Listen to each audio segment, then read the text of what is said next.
नमस्कार, मैं हूं गिरिजेश वशिष्ठ और आप देख रहे हैं knockingnewz.com का यूट्यूब संस्करण। कस्टोडियल डेथ, ऑपरेशन लंगड़ा, लव जिहाद के खिलाफ मुहिम और ऐसी बहुत सारी चीज़ें ये बताती हैं कि उत्तर प्रदेश में ना तो संविधान कुछ है, ना नियम कुछ है, ना कायदे कुछ हैं। और ये सारी बातें डायलॉग्स में कही जाती हैं। और उत्तर प्रदेश वो प्रदेश है जहाँ की सरकार को और जहाँ के सिस्टम को, जहाँ के पुलिस वालों को इस बात पर गर्व है कि वो दुनिया के जो ह्यूमन राइट्स हैं, मानवाधिकार हैं, उनका उल्लंघन करता है, धड़ल्ले से करता है और इस बात को एलानिया कहा जाता है। आज हम इन्हीं सब मसलों पर बात करेंगे। आपको बताने की कोशिश करेंगे कि कासगंज में जो एक बच्चा 2 फुट ऊंचे पाइप से हुडी की जो स्ट्रिंग होती है, जिसको कहते हैं तस्मा, जो बांधने के लिए होता है टोपी को, उसको लटकाकर आत्महत्या करने का काम करता है, ऐसा यूपी पुलिस का जो एसएसपी है उसका कहना है और जो पुलिस का कहना है। कुछ पुलिस वाले सस्पेंड भी हुए इस मामले में, लेकिन ये एक मामला है, ये सिर्फ एक केस है। लेकिन उत्तर प्रदेश की पुलिस इस तरह की सैकड़ों ह्यूमन राइट वायलेशन करती रहती है। किसी मामले में लोग मर जाते हैं, किसी में बच जाते हैं। मैं आपको इस बारे में डिटेल से बताऊंगा, इसका इतिहास बताऊंगा, आपके कानूनी अधिकार बताऊंगा। कहीं मत जाइए, चैनल को सब्सक्राइब कर लीजिए।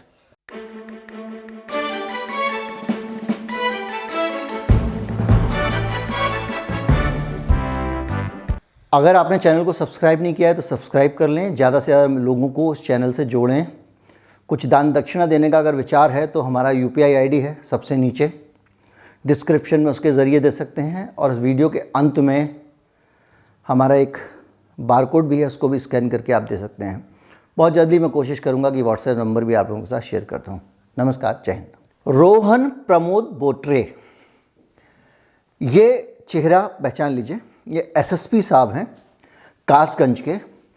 कासगंज कुख्यात, प्रख्यात और विख्यात जो कहें वो है, और वो है सांप्रदायिक नफरत के लिए। कासगंज में काफ़ी दंगे वगैरह होते रहे पहले।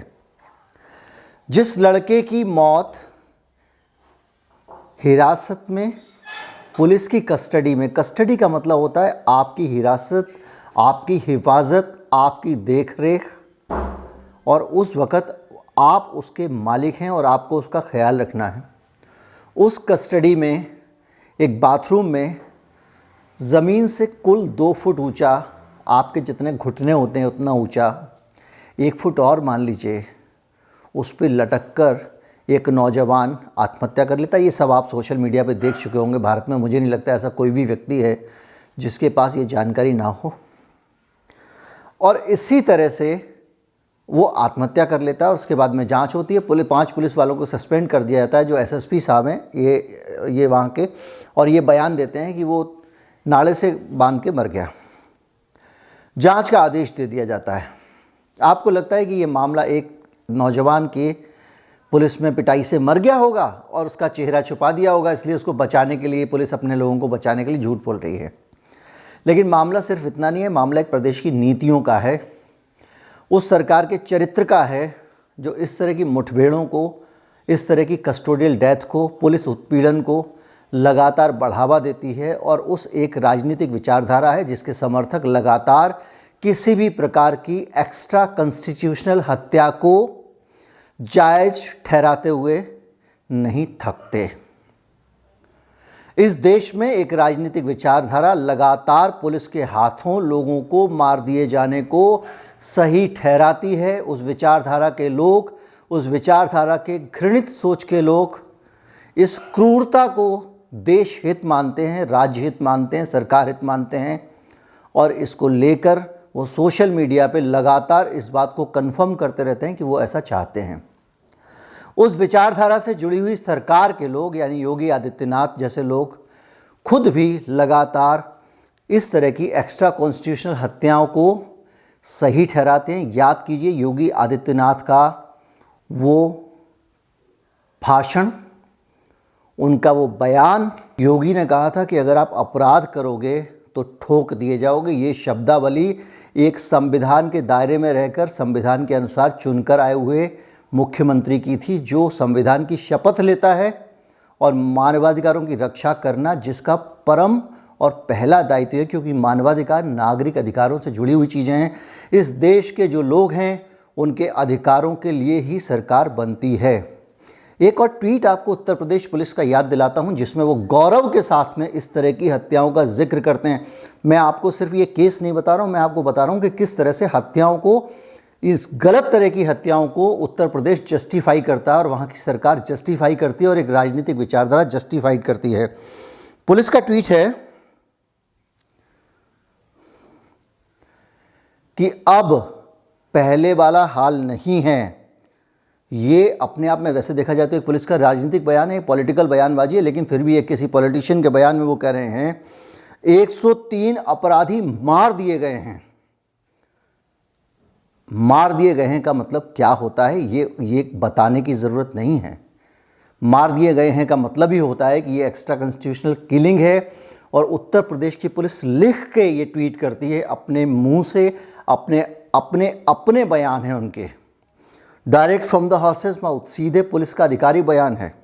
और वो कह रही है 1859 घायल हुए हैं, 1578 मुठभेड़ की गई हैं, होती नहीं मुठभेड़, की जाती है उत्तर प्रदेश में, और 17,745 अपराधी समर्पण करके अपनी बेल कैंसिल कराकर वापस जेल पहुंच गए हैं। इससे आप अंदाज़ा लगा लीजिए कि उत्तर प्रदेश में न्याय अदालत करती है या सरकार के कुछ ऐसे पालतू बाहुबली करते हैं जिनको संवैधानिक दर्जा प्राप्त है, और उनका काम सिर्फ इतना है कि जब सरकार की कोई बात ना माने, कानून का पालन कराने में कहीं पे बल प्रयोग की आवश्यकता हो, तो इन्फोर्समेंट के लिए पुलिस बनाई गई है। वो पुलिस अपने आप ही कानून को कब्जे में करके बैठी, क्योंकि उसके पास बंदूक हैं, उसके पास हथियार हैं, उसके पास ताकत है, उसके पास मैन पावर है, और इसलिए वो इस दंभ के साथ कहती है कि 103 अपराधी मार दिए गए हैं। ज़्यादातर जो मुठभेड़ होती हैं उत्तर प्रदेश में, उनकी स्क्रिप्ट एक जैसी होती है। मुखबिरों से सूचना मिली थी कि अपराधी वहाँ कोने में खड़े हुए थे, उस पुल के नीचे खड़े हुए हैं, उस सुनसान रास्ते से गुजरने वाले हैं, या वहाँ पे बैठकर अपराध करने की योजना बना रहे थे। तो क्या बात कर रहे थे पुलिस को पता है। पुलिस गई, पुलिस पार्टी ने उनको ललकारा, जवाब में बदमाशों ने गोली चलाई, जवाबी फायरिंग में पुलिस की, और वो लोग घायल हो गए। ये कहानी ज़्यादा से ज़्यादा स्क्रिप्ट में यही लिखी जाती है, बार बार एक ही घटनाक्रम दोहराया जाता है और एक ही स्क्रिप्ट पढ़ी और बाँची जाती है अदालत के बीच में। और इस देश की न्याय व्यवस्था की भी बलिहारी है कि इस स्क्रिप्ट को हमेशा अप्रूवल मिल जाता है। अब आप कहेंगे कि इस स्क्रिप्ट है, भाई होता होगा, आमतौर पे पुलिस ऐसे ही काम करती है, एक कोर्ट में लिख के कुछ देना होता है, अर्जी फर्जी तो दे देते हैं। अब मुठभेड़ तो हुई होगी, अब कहानी जो देनी है, जो कानूनन मान्य हो, वही वाली दी जाएगी। एनकाउंटर करने की प्रक्रिया क्या है, इसके कुछ उदाहरण देता हूँ। एप्पल कंपनी का नॉर्थ इंडिया का वाइस प्रेसिडेंट था विवेक तिवारी। लखनऊ में एप्पल का एक लॉन्च का इवेंट था, वहाँ से वापस लौट रहा था। उनकी एक सहयोगी थी सना, उनको घर छोड़ते हुए विवेक तिवारी को वापस जाना था। रास्ते में पुलिस वालों ने विवेक तिवारी पर गोलियां चलाईं और उनकी मौत हो गई। इस मामले में पुलिस वालों का सिर्फ और सिर्फ एक ही मकसद रहा होगा, रात के समय है, किसी लड़की के साथ जा रहे हैं, तो अगर मैं इनके रोकूं तो इनसे वसूली कर सकता हूं। और अगर पुलिस का इशारा वगैरह नहीं देख पाए होंगे तो पुलिस ने अंधाधुंध गोलियां चलाईं बगैर बताए, और 25 लाख रुपए का मुआवजा उनकी बीवी का मुंह बंद करने के लिए खुद उत्तर प्रदेश की सरकार ने ऑफ़र किया। योगी आदित्यनाथ ने उनकी पत्नी से मुलाकात की, उनको नौकरी देने का आश्वासन दिया और बहुत सारी चीज़ें। एक मिडिल क्लास परिवार की लड़की जिसका हस्बैंड अच्छा खासा कमाता हो, बड़ी कंपनी में बड़ा एग्जीक्यूटिव हो, अचानक चला जाए, उसके सामने भविष्य का अंधेरा होता है। पुलिस वाले समझाते हैं, अधिकारी समझाते हैं, आसपास के लोगों को इस काम को समझाने में लगा दिया जाता है कि तुम्हारा जीवन पड़ा है, जाने वाला तो चला गया।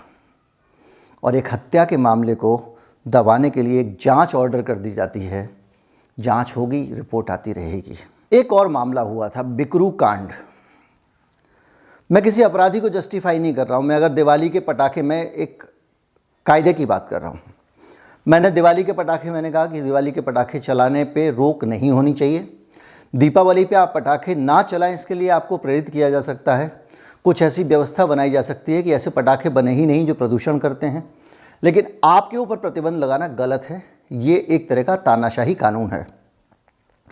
उसी तरह मैं, जो बिकरू कांड हुआ था, उसका जो आरोपी था विकास दुबे, उसको मैं किसी भी तरह से सही नहीं ठहरा रहा हूँ।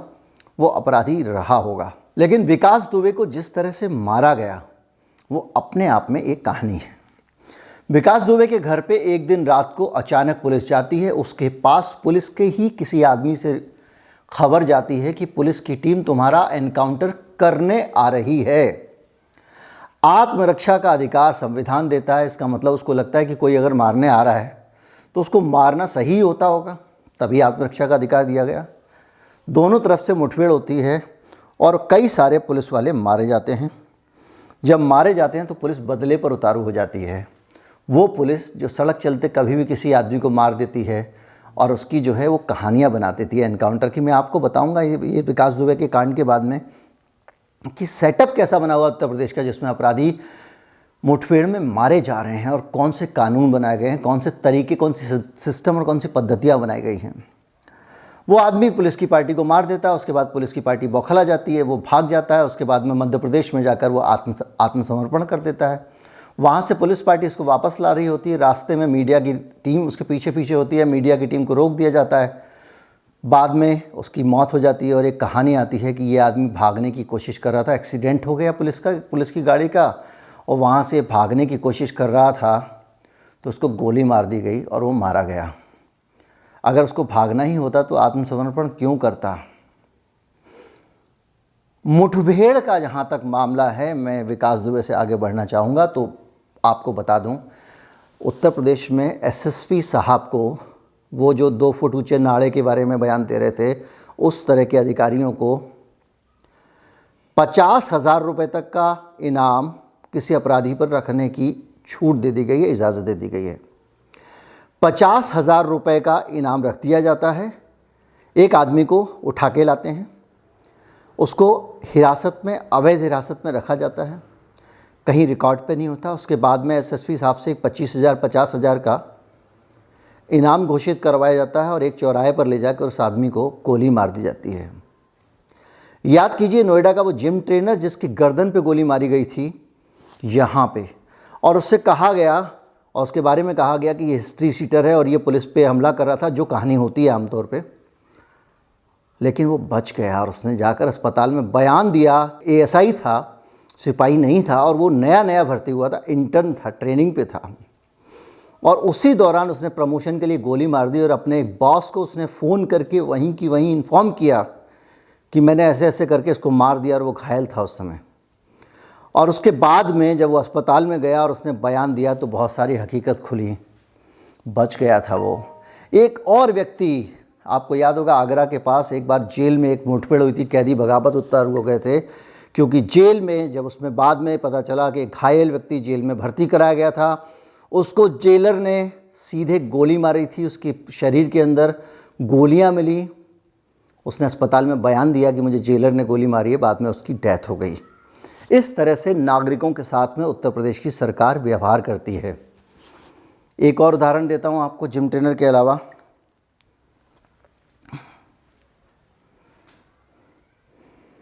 ग्रेटर नोएडा का लड़का था सुमित गुर्जर, 50,000 का इनाम घोषित करते हुए पुलिस ने उसे मार दिया था और कहा यह हिस्ट्री शीटर बदमाश था।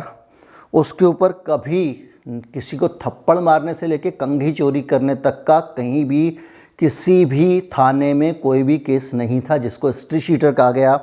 50,000 रुपये का इनाम रख दिया गया। और जितनी भी मुठभेड़ होती हैं इनमें ज़्यादातर में ये पाया गया है कि हत्या से 2 दिन पहले, 3 दिन पहले, 4 दिन पहले ही पुलिस में इनाम घोषित किया जा रहा है। और इस तरह की खबरें आम तौर पे मिनिस्ट्री मीडिया में नहीं आती हैं। उसकी वजह मैं आपको बता रहा हूँ अपने मीडिया के अनुभव से। जो ये रिपोर्टर होते हैं टीवी के और अखबार के, इनकी अपनी एक विवशता होती है। इनका जो संपादक होता है, जैसे हमारे जैसे लोग होते थे, वो कहते थे भाई ये खबर हमारे यहाँ क्यों नहीं है, ABC या CDB या दूसरे चैनल पर ये खबर कैसे चल रही है, आप क्या घास छील रहे थे। और उस दबाव में वो रिपोर्टर पुलिस से हमेशा संबंध अच्छे रखना चाहता है, क्योंकि पता चलता है कि उस रिपोर्टर को खबर नहीं मिली और उसने, पुलिस वाले ने दूसरे लोगों को खबर दे दी तो नौकरी करना मुश्किल हो जाएगा। इसलिए वो पुलिस वालों से संबंध अच्छे रखता है। धीरे धीरे वो अपने आसपास के लोगों के दो चार काम कराने लगता है, तो संबंध और प्रगाढ़ हो जाते हैं। और उसके बाद वो अधिकारियों द्वारा फीड की गई खबरों को भंडाफोड़, खुलासा, एक्सक्लूसिव और पता नहीं क्या क्या करके बेचता रहता है। लेकिन सच ये है कि इस तरह की जो खबरें होती हैं कि कितने मामलों में 2 दिन पहले FIR हुई थी, कितने मामलों में 4 दिन पहले FIR हुई थी, ये कभी बाहर नहीं आ पाती। और ये जो बयान अस्पताल में दिए जाते हैं या दूसरी तरह से दिए जाते हैं, जिसमें पुलिस घिरती है और हकीकत सामने आती है, ये क्राइम की बीट के रिपोर्टर्स ज़्यादातर इस खबरों को लीक नहीं करते हैं, वो नहीं निकाल के लाते हैं। ये दूसरी बीट्स के रिपोर्टर के जब हाथ लग जाती है खबर और उसको पुलिस वालों से काम नहीं पड़ना होता है, तो वो उधेड़ कर रख देता है। ये है सारी की सारी हकीकत। और कुछ अच्छे क्राइम रिपोर्टर ऐसे भी होते हैं जो दूसरी बीट के लोगों को खबर दे देते हैं कि खबर नहीं मरनी चाहिए, जनता तक पहुंचनी चाहिए, तो ये खबर तुम अपने नाम से लगा दो। कुल मिला के ये कहानी है। और ये सारी चीज़ें हैं जिनमें आपको लगातार दिख रहा होगा कि वो कौन सी काबिलियतें हैं, जो कौन सी राजनीति है, जिसके लेकर जो सोच है, अब तक 56 वाली जो सोच है, वो उसको प्रश्रय दिया जा रहा है। एक लड़का हिरासत में नहीं मरा है, ये उस सिलसिले की एक कड़ी है जो लगातार चल रहा है। और एक सोच, एक राजनीति और एक ख़ास तौर की समझ है लोगों की, जिसका ये नतीजा है। जिनको लगता है कि मुठभेड़ों से अपराध कम हो जाएंगे, इतनी सारी अंधाधुंध मुठभेड़ होने के बावजूद अपराध कम नहीं हुए हैं। उसी उत्तर प्रदेश में किसानों के जुलूस पे जीप चढ़ा दी जाती है और किसानों को गोलियां मारी जाती हैं। एक आतंकवादी घटना से भी भयावह, खतरनाक आतंकवादी घटना होती है और उसको करने वाले अपराधियों के हौसले होते हैं उसी उत्तर प्रदेश में। अंतर सिर्फ इतना है कि जिनके हौसले हैं उनको लगता है कि मेरी सरकार है, क्योंकि उनका बाप इस देश का स्टेट होम मिनिस्टर है। जिन लोगों के हौसले पस्त हैं वो सरकार से बाहर हैं। अपोजिट पॉलिटिकल पार्टी वालों को ठिकाने लगा तो जब उनका नंबर आएगा उनको ठिकाने लगा देंगे, लेकिन कानून को ठिकाने सब मिलके लगा रहे हैं। यह है उत्तर प्रदेश की हकीकत। उत्तर प्रदेश की हकीकत यह है कि जब भी आप लव जिहाद अपने आप में दुनिया का सबसे झूठा शब्द है।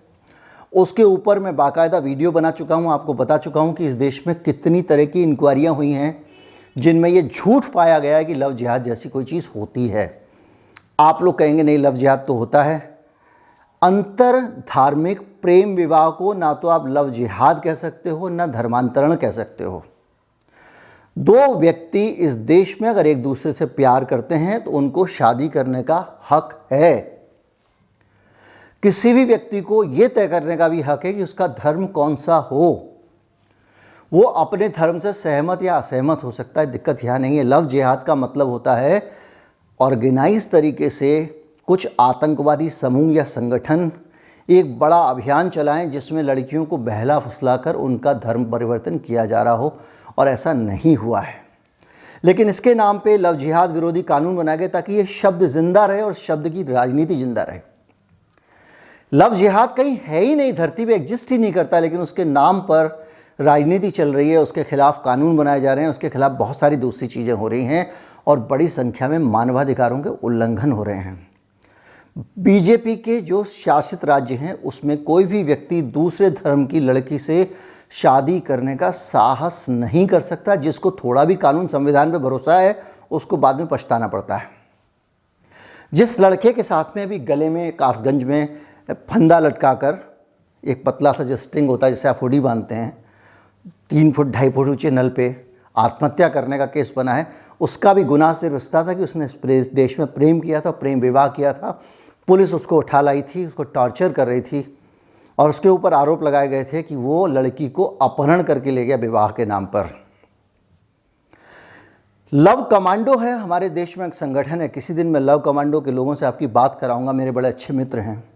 देश भर से उनके पास इस तरह के मामले होते हैं। प्यार करने वाले लोगों को प्रताड़ित किया जाता है, सरकार व्यवस्था सिस्टम प्रताड़ित करता है।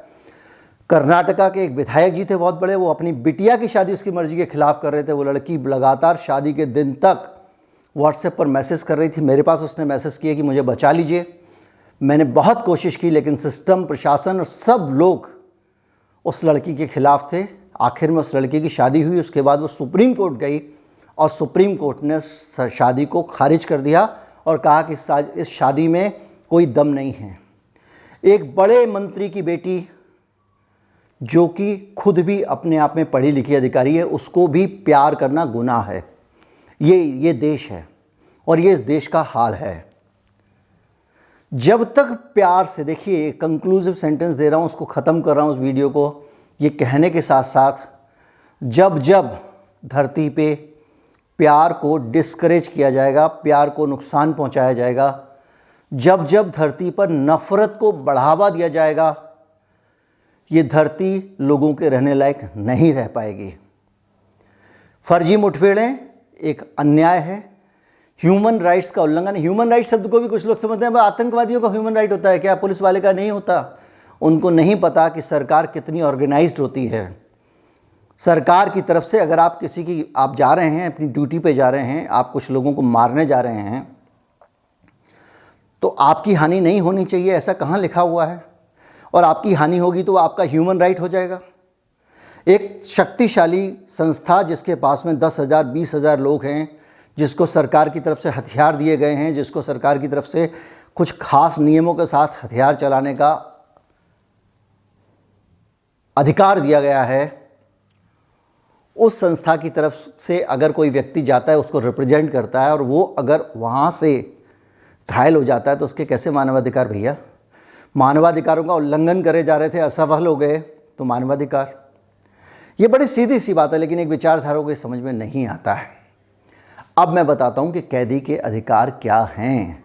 जब एक आदमी को पुलिस गिरफ्तार करके ले जाती है तो कुछ खास परिस्थितियों को छोड़कर, कुछ खास धाराओं को छोड़कर उसे गिरफ्तार नहीं किया जा सकता जब तक कि उसके खिलाफ वारंट ना हो।